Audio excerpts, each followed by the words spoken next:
Bienvenidos a una nueva edición de Ciencia Psicológica. Hoy estamos con el licenciado Mauro Colombo, especialista en análisis conductual aplicado a trastornos del espectro autista. ¿Qué tal? Buenas tardes. ¿Cómo estás? Bien, ¿vos? Bien, todo bien. Gracias por venir. Gracias. Coméntame, ¿qué serían los trastornos del espectro autista para la gente que no está en el tema ni tampoco tiene conocidos?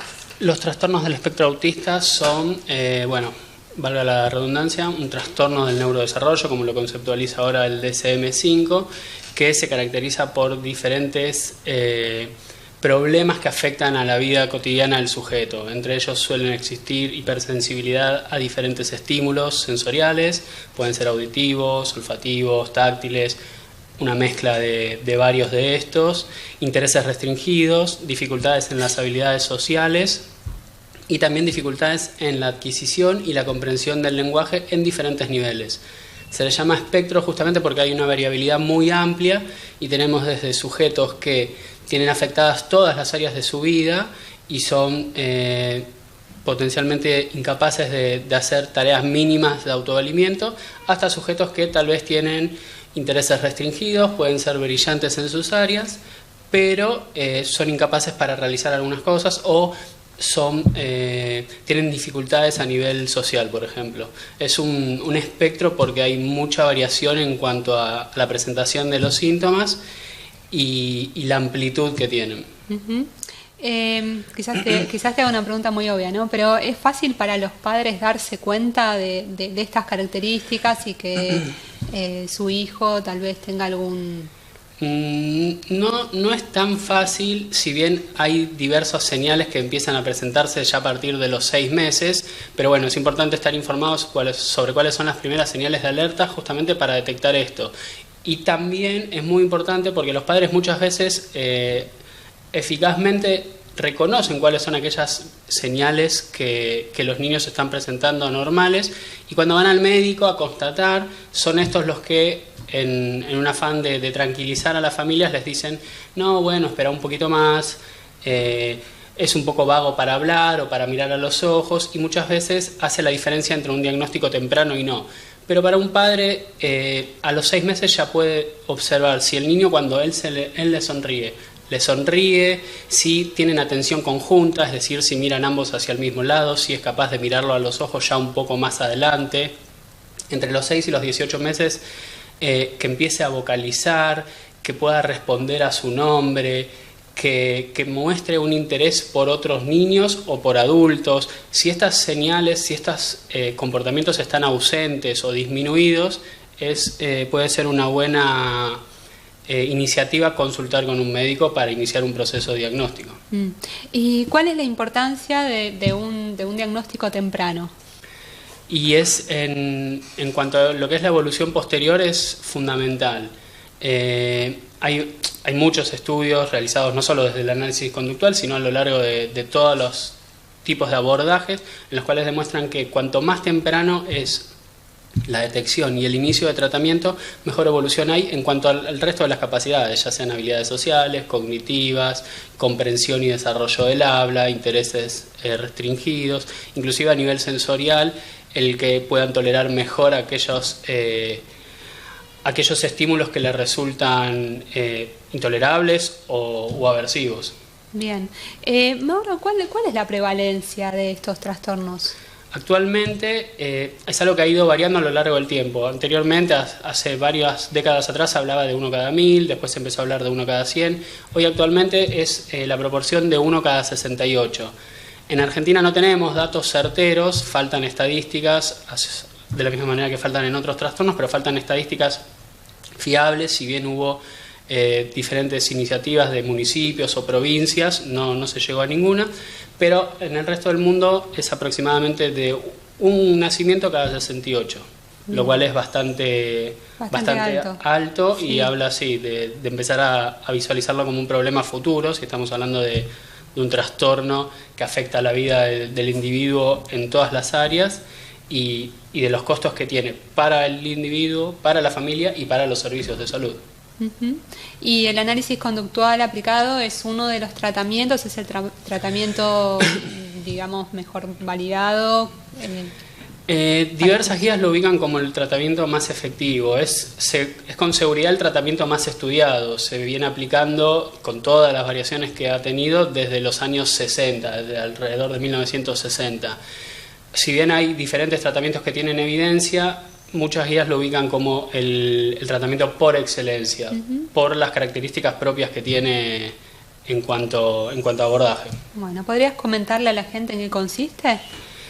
El análisis, sí, el análisis de la conducta, bueno, se basa principalmente en identificar cuáles son las principales áreas del sujeto, en hacer una separación y un desglose de más a menos de aquellos aprendizajes y habilidades que tiene que adquirir, e identificando cuáles son las motivaciones, lo que nosotros llamamos reforzadores del sujeto, porque van a ser lo que nos va a servir de motivación y de enganche permanente para que la persona vaya progresando y aprendiendo.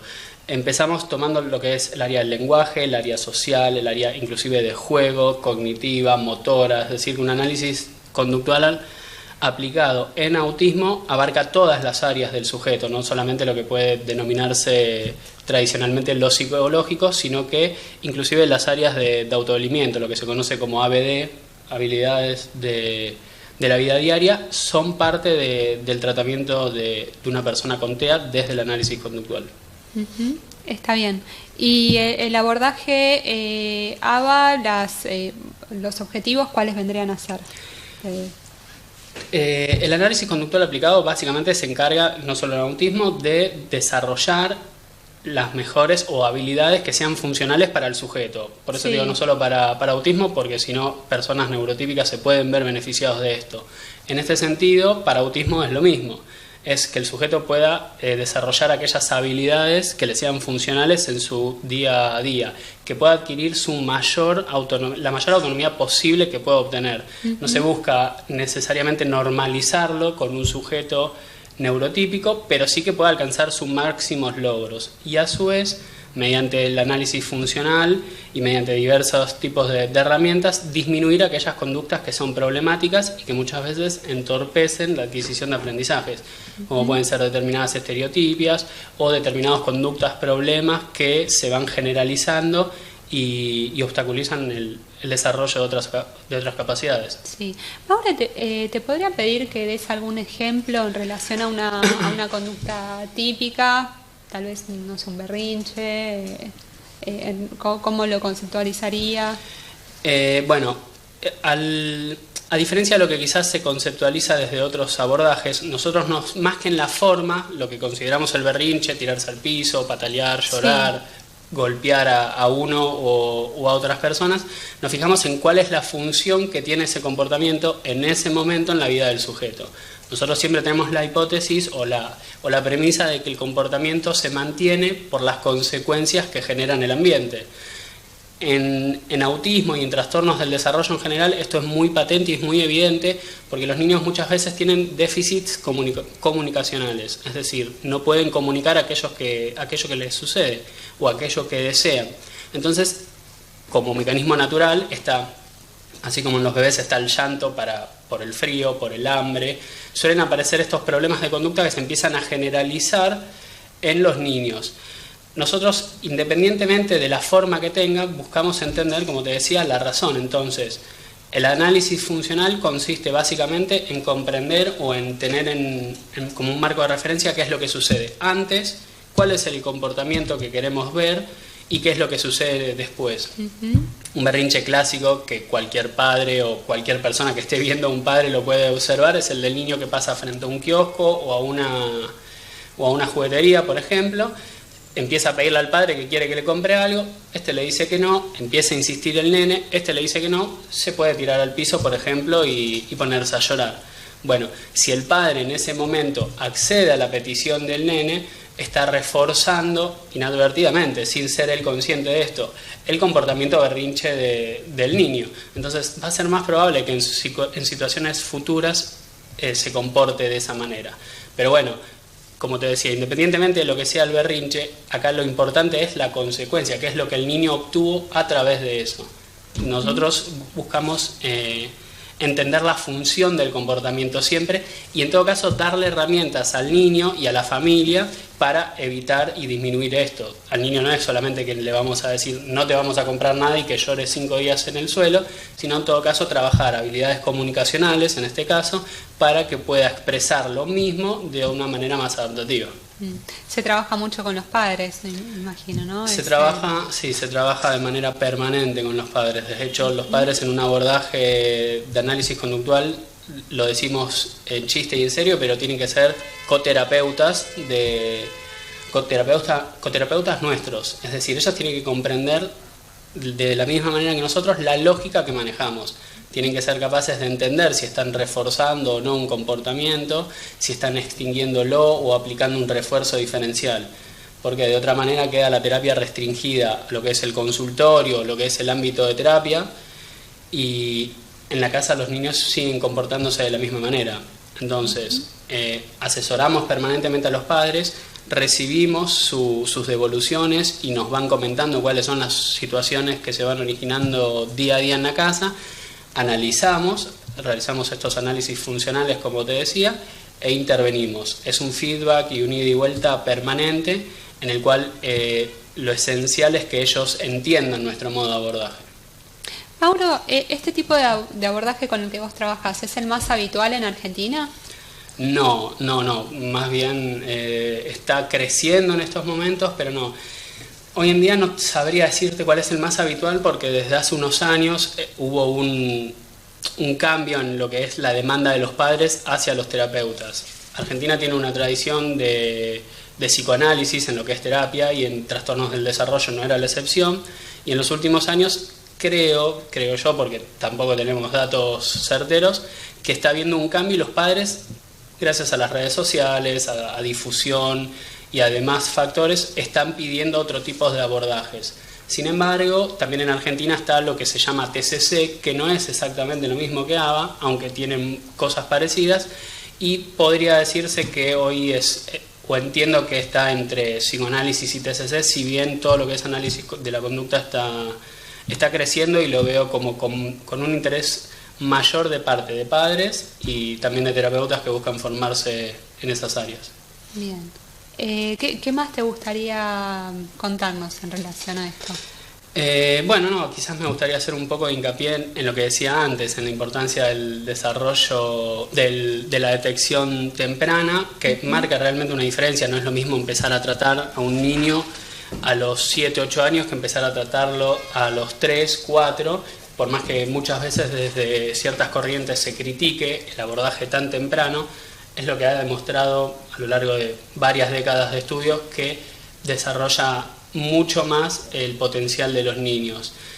Y que insistan los padres, porque muchas veces, como te decía, llegan a consulta padres que dicen no, pero yo veía que había algo raro, yo veía que no miraba a los ojos, que no hablaba, y cuando lo llevé al médico me decía que no. Si los padres no están conformes con la opinión del médico, que busquen otro. Si no están conformes con lo que le está diciendo la familia, porque a veces están estas guerras internas. La madre ve algo que el padre no, entonces empiezan las discusiones, pero no le busques problemas a la criatura que no tiene. Y normalmente cuando hay una sospecha suele tener razón la persona que está viendo patrones anómalos.